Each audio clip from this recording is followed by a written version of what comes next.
I mean, we live in a world of energy, a universe of energy. A sea of energy. Yes, and everything's vibration. Yeah. So what frequency are you going to hold and where are you going to dwell?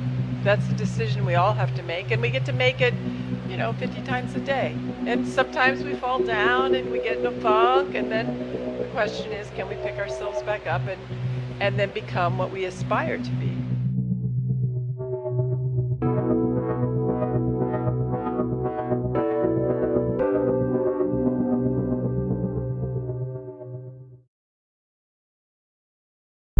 This is such a fun format. Like, we're used to being so formal and like I'm trying like not to curse and or be cool to the interviewer, but this is so much more sociable and fun. Is this live? Yeah, we're on Float. Hey out there! What's up? We're on Float and we'll be recording too, so you can watch it on YouTube and all the other channels. We also upload the videos. Pretty Are much you so. on Float, Becca? Nope. Oh, you gotta get I'm on Float, Omens of Alchemy. Becca, why don't you give us your perspective on meditation? To me, meditation is removing the distractions, I completely agree. quieting the mind so that we can tune in and actually hear, see, experience reality. I mean, The base reality. the base reality. It's taking away all of that, and then we Yeah. actually get to know who we are. Yes, I completely agree. I feel like meditation is like peeling off the layers of like the onion that got like slapped onto you from all like the traumas and negative, all the bad stuff. You ever read the book The Body Keeps the Score? No, but I've never heard about it. Same. I've never read it either, but so many people have mentioned it when I talk about this, that like essentially they're saying your trauma is imprinted in you. And I feel like meditation is you going out, and it's almost like a spiritual like act of immunity where you're just taking care of each little injury until there's nothing left but the real you. Because the main thing to me is that because we're living in a trauma-based mind control system, and so we've all been traumatized, Ugh. it's just part and parcel of growing up in this world, that the more practices that we can do that remind us who we really are, then the more we can embody our true nature, the less all that traumatic sabotage that comes our way will affect us. That's so true. That's exactly right. That's what I know. That's when I really started. Yeah, Tara, we got a chair for you. That's when I really started noticing was I was becoming more conscious of my like overly emotional reactions. And then also we have, this is so fun. This is so awesome. Like it's people just spontaneously on a show and it's live. It's so cool. I love it. So, all right, we peel away the layers. We get to our base consciousness, and then all those traumas don't affect us as much. And I was noticing that. I was noticing that like the things that my parents would do that would normally initiate an angered reaction, it would just happen slower. Like it was like a volcano erupting, and the volcano would like slowly get slower and slower until like it just stopped happening. And so could you intervene and make a decision? Yes, exactly. You had that. You didn't shut down and go to like that animal state. You had your consciousness with you, and you said, "Hey, wait a second. I'm going to go back and internally deal with this in the moment." And I feel like that stops it from turning into trauma. That's right. That's right. Because, I mean, after all, everything in the universe, all actions in the universe are neutral. Yeah. It's us that say that they're good or bad. Yes. And we can have traumatic experiences that actually become the best catalysts for our growth. So it all depends on the judgment we make about them. And if we can, and what meditation helps us do is interrupt those quick reactions, like you said, so that we can make a decision. Wait a minute, what's the blessing here? Yes. Let me focus on that. And then we don't have to repeat the trauma. Exactly. Then you transcend it. I feel like that's like kind of a whole like trick to this life. You know what I mean? Like once you figure that out, that's like the game. You know what I mean? And you just kind of address all of those things, and then like the concept of like nirvana, heaven, whatever you want to call it, fully enlightenment is just you just mastering that and keeping that going your entire existence. You can just maintain that state and move forward in it just naturally. And that way we can participate fully Yeah. in this life instead of being a victim of it. Or being like in the background. You know, so many people just relegate themselves to the background. They don't want to take chances. They don't want to say how they really feel. You know what I mean? Like if you have something that you want to tell somebody that like you really want to tell them, and it's like weighing on your heart, you should probably tell them. You know what I mean? Yeah, and there's ways to do it, which Yeah. is why learning communication skills is important. You are really good at that. I learned firsthand. Oh my goodness. Because if we learn how to listen and we learn how to express in, again, neutral ways. Yeah. Because we all have a right to our feelings, to our reactions, we have a right to claim them, Yeah. but we don't have a right to vomit them on somebody else. Exactly. Yeah, that's an infringement. Exactly. And that takes a lot of people, even myself, that took me a long time. Because as soon as you find out the truth or whatever it is, you just want to go out and convert everybody. You're like, hey guys, look, I figured it out. And it's like, it's so awful. Like you're just being so foreign, and like you're really, really invading people's space in a way. And it's funny because that's not even the effective way to do it. The effective way to do it is just to lead by example. The thing is, our emotional training wants us to, because we're in a trauma-based mind control system, we're put in the place of victim. Yeah. And the role of the victim is to tell the story. So we love to tell our tale of woe and how much we suffered and how wronged we were. And, you know, it's like we get off on it. Yeah, it is. And so that's not healthy. No way. That is quite literally masochism, right? Yes.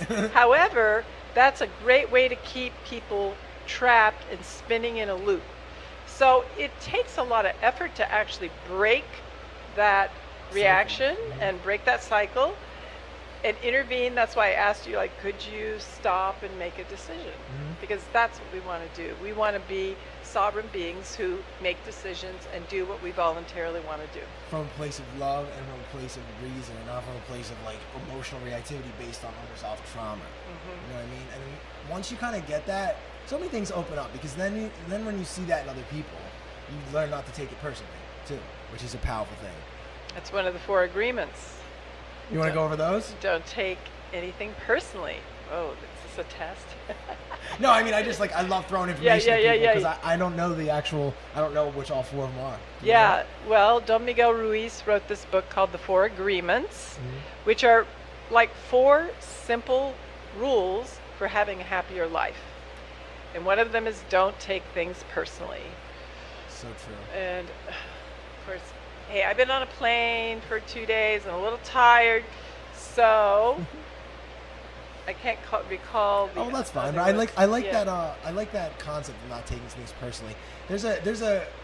Are you familiar with the writer and speaker Stuart Wilde?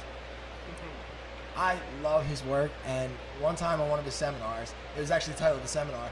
The person asked, like, if you could boil your entire work down to one sentence, what would it be? And his response was, life, don't take it personally. Yeah. Do not take your situation personally. If you're broke right now, don't take it personally. If you're heartbroken, don't take it personally. If you're rich and killing it, don't take it personally and get a big ego and ruin it all, like everybody does. And like once you transcend that, then it's like, okay, I don't have to react to people. I don't have to react to what they're pushing at me. That's I can right. just be. Well, that's the thing. Instead of reaction, be pro-acting. And response able. You know what I mean? Yes. It's all in the language. It's a sneaky little code. That's right. That's right. So another interesting thing that I think it's sort of in line with meditation, and honestly, I can't. If you ask me to like sort of like distinguish the difference or connection between meditation and Tantra, I wouldn't be able to like put them in separate boxes, so to speak. Could you explain like what Tantra is, how it relates to meditation, but also how it's different? Okay. Well, of course, I'm just going to tell you my version of my understanding of Tantra. I'm a student of Tantra and have been for a couple decades. Tantra is a philosophy and it's a spiritual practice. It's more than a practice. It's a way of spirituality. Life. It's a way of life. And so Tantra includes everything. And it's all about presence. So meditation is about being present, being in the moment, because power's in the present. And Tantra, the key to Tantra is being present. So it's being present. A tantric view of life includes everything.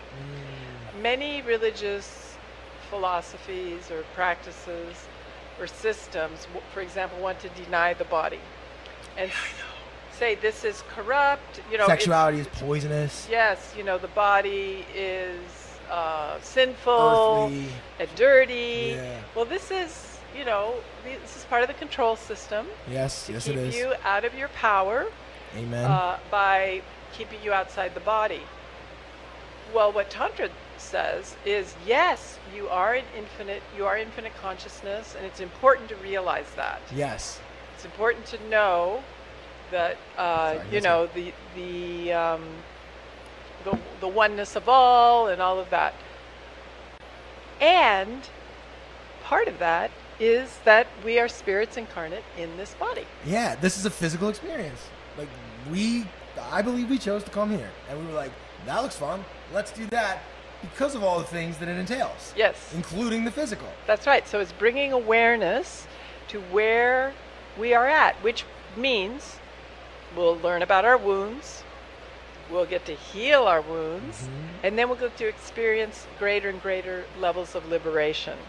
So the Tantric path is a path of liberation that includes dealing with what's in the body. It's essentially a full chakra experience, right? Oh, okay. Because, if I am afraid to express myself, I've got to clear this energy center.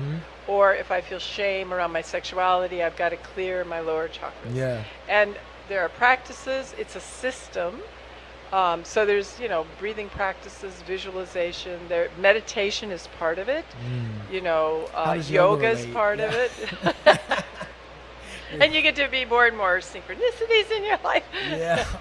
And I feel like yoga does a lot for the body. That like meditation does a lot for the body in the sense of it creates a powerful energy that feeds the body. But yoga with the added flexibility and sort of like being able to relax into what would you consider tense postures or tense situations, and just having this fluidity throughout your entire body. Like the waviness, it's almost like your body's like less physical in a way because you can just move through space like in this wavy sort of like fluid way, and I feel like that translates into any other physical endeavor. So as you cultivate the physical body through, yoga's, mantra, mudra, pranayama, it's all, it's many practices, but we're talking about the physical practice of yoga. The more you cultivate the physical body, the more agile you're going to be in lovemaking. Yes, that is 100% true. I can attest to that. It gives you more possibilities. And I think I just think the more you charge up the body, the more you charge up the spiritual senses. There's even in my favorite like nerdy little shows, like the superhero who starts reading minds after he gets strong enough because he's cultivated his body so much.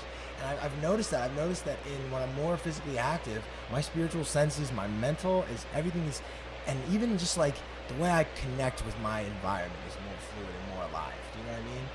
Yeah, we're in this life, we might as well be in it. You got this body. This is a gift, all right? You did not pay for this, and you don't have a bill for it when you're done. So, like, use shit out of it. Like, you know what I mean? It's awesome, and it's actually super strong if you put the right stuff in it. You don't stress yourself out, and you do a lot of these practices. And that's the point about this stuff. It's empowering stuff. It's energy work that allows you to maximize your life force, your vitality, and your experience here. It's a very precious gift that we have human bodies. And I don't know how many people are listening to this and might go like, oh, my body doesn't feel like a gift right now. It feels like a torture. Well, that's part of our warning systems that say, hey, get on track. I forget the statistics on how many people are on antidepressants right now. It's awful. And I understand, because if you have any awareness at all, you should either be furious. Yeah, that's what it is. It's a response. Or go nuts. But instead of quelling that, it's the body and the mental body, the spiritual body, and the physical body's way of saying, danger, Yeah. react, come on. Transmute this energy instead of trying to quell it. So, all right, from an esoteric perspective, from a spiritual perspective, what do you think is happening with antidepressants? What do you think that's doing to people on an energy level? We're going for zombie nation. That's what I'm thinking. That's what it is. It's literally zombie nation, and it's weird. All right, I'm so happy that I'm talking to you about this because I haven't told anyone this yet, and I'm not going to name names. I'm just going to give an example of my experience. I've dated multiple girls who were on antidepressants. When I would look into their eyes, and there's more than just this, when I would look into their eyes, I would feel like I could see something like screaming for help that they were like totally unaware of. Like they couldn't feel what I was seeing, but it was there. And then even weirder, during lovemaking, and I feel like my emotions would decrease as if I took some of that on. And I wasn't on those medications. I would notice that I was less emotional. You would get more numb. Yes, that's what was happening. It was freaking me out because like all I was doing was just making love to someone. That's the only variable change in my lifestyle. I was still exercising. I was still like healthy and eating well, and I just noticed that like I was less emotional. I have these like moments sometimes where I just have these intense moments of gratitude for like my parents or like the people I've known in my life, and I just get emotional and I just love like. That's another gift of this world and this incarnation is the ability to feel such a beautiful feeling. It is. And it's just like, oh, it's amazing. Like, and I was noticing it happening less and less frequently. And I was dating this girl as the relationship rolled on. And what else I noticed is that she never had emotional breakdowns. And when she did, it was insane. And she needed to like pop 30 Xanaxes to literally sedate herself into a coma to get out of it. And there was a lot of trauma there. You know what I mean? Of course, we're in a trauma-based mind control system, and the thing with trauma is it doesn't go away unless you do the healing. Yeah. So you can try to cover it up, but it's just postponing. And I've observed, because I'm older, that the longer you postpone it, the worse it's going to get. Oh yeah, it just because it's almost like mold or like a fermenting kind of process where it's just getting worse and worse and worse, like leaving something in the fridge for like years. You know what I mean? It's like it's dying inside of you. You know what I mean? Like that. That's energy. right. And so this question of the zombie apocalypse, like now that zombies are being glorified in movies and books, I mean, please ask yourself why. Why would the popular culture want to glorify brain dead and heart dead shells of human beings? That eat human beings. Right. That consume them. Right. So this would be a perfect scenario for certain controllers that don't want thinking, feeling humans. Exactly. And the fact that it has become popular says, you know, to me, this is dangerous. This is very dangerous. You're so correct. You can see it all over the place, like from the promotion of like drug rap. Like it went from thug rap to drug rap for a reason, because now it's a spiritual attack. They want people to be in these states of zombie land, and I'm so glad I'm talking to you because I'm going all the way out to woo-woo land. Like that's my favorite part about going on. I love to get permission for woo-woo. So I've heard this theory, and I've had enough experience with things like this to know that I feel like what those drugs are is an attack on the human aura. And what the goal of that is to have a hole or an entrance for something else that cannot occupy and generate its own body. Yes, like a 4D being that's disembodied that would like to play on 3D. Is that what you're saying? Being extra specific about it. I have to be so subtle when I infer things because of the internet and because, you know, you never know if you're going to go too far. Yeah. Like, I've gone too far 30 times already in this whole thing. But I truly believe it's interdimensional entities, whether it's elementals or even just like maybe a human who hasn't moved on to higher ground and is stuck in the astral. I mean, those, like, when people have nightmares and stuff like that, I believe that like sometimes dreams take place in astral realms. Yes. If you've ever had a lucid dream and you wake up and you say, guys, that was so real. It's because it was. Probably was. You were probably simply on another plane, and you brought back the memory. Exactly. So if there are, let's just say, hypothetically, if there were 4D beings who wanted to control this planet and wanted to farm dense energies because that was their food, if this was the smorgasbord and this is the feedlot, then it is much easier to keep the cattle in the pen if they don't have their own will. Yes. And free will, in my book, is a law of the universe. So anyone that wants to deny you your free will, see, the thing is, we have to, because it's a free will universe, that's how I see it, on some level we have to agree. Yeah. We may be tricked, we may be seduced by but they need our consent, or else they're going to suffer the negative karma of aggressing on another person, getting back to like the natural law concept. That's right. And they know that, and so the only way they can do it is to get us to do it to ourselves. Yes. And then they feed because Yeah. we've essentially given them permission. The whole allegory of the inviting the vampire into your house. He can't come into your house until you invite him into your house. Well, every time you're doing Percocets, Molly Percocets, you're inviting the vampire into your house. You know what I mean? Yes, so having holes in your aura is just a bunch of open doors with welcome signs. Exactly. And so what can you do? Well, What do we just talk about? Meditation, Number right? one. Numero uno. Yeah, and then all the physical practices so that you're honoring the body temple and you're giving yourself a vehicle that can run and play and have good sex. Yes, and just be potent in the face of any sort of dark forces that might come in. Like my experience with these things, because I've had personal experience with it. I've had dreams, haunting dreams, where like I was sleeping next to my lover, and the thing would go to both of our dreams and appear as each other. Like it would appear as her in my dream, but then deform itself into like an evil form, basically haunt us. And like basically the way we overcame it was just by making incredible love. Like we just like literally just held the vibration of like pure love and sexual bliss. That like that thing was like, all right, this is beat. I can't stick around here anymore. This is gross. I'm going to haunt somebody else. And it's so funny that like that's the solution. Like all these like big macho guys, you just gotta like love the thing, and like it can't be around that vibration. Yeah. I mean, we live in a world of energy, a universe of energy. A sea of energy. Yes, and everything's vibration. Yeah. So what frequency are you going to hold and where are you going to dwell? That's the decision we all have to make, and we get to make it, 50 times a day. And sometimes we fall down and we get in a funk, and then the question is, can we pick ourselves back up and then become what we aspire to be?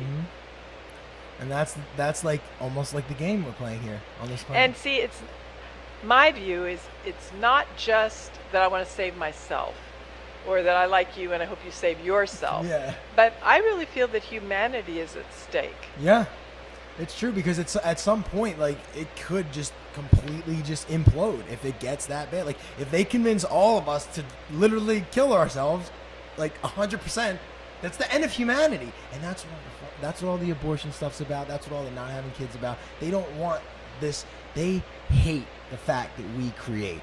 That's what it is. They hate the fact that I can take a blank piece of paper and make this, because they can't do that. They can only alter and distort. That's what all the viruses are about. The coronavirus. The corona is an aura. That literally is what that is. It's weakening the aura physically with this virus for the archons to take you over. It's an attack on the human spirit, is what it is. We're in a spiritual war. And believe it or not, the way is not the sword. The way is love. That's and the right. way is a powerful energy that just cannot be ceased. That love and that hyper unity, that is the ultimate frequency that is just like ecstasy. The white light, so to speak. Yes, we all have access to it. We all have access to It's it. the real you. Yes. It's the real you under everything. And to do this work, if anyone's listening to this and thinks, oh man, how you... Well, okay. You start with all the ideas in this podcast and all over, and you just make the steps. But it's not just for you. It is for All of us. all of us to hold a different frequency for the human species. And I think that's one of the best parts about these conferences, is because we're all here resonating that and like beaming it up into the cosmos, and just like this is what this world is. We are giving love to this world, and that's what we're putting out. You know what I mean? And unfortunately, the other team's trying to do all their rituals and stuff to do the other thing. But like, this is how we break it: is we lead by example, and we just have enough people pump out the love and create the spirit bomb that creates, the love that we're looking for in the world. Spirit bombs! Spirit bomb! Becca, you've been so amazing. Thank you. Do you have anything else you want to share? Come to Anarchy.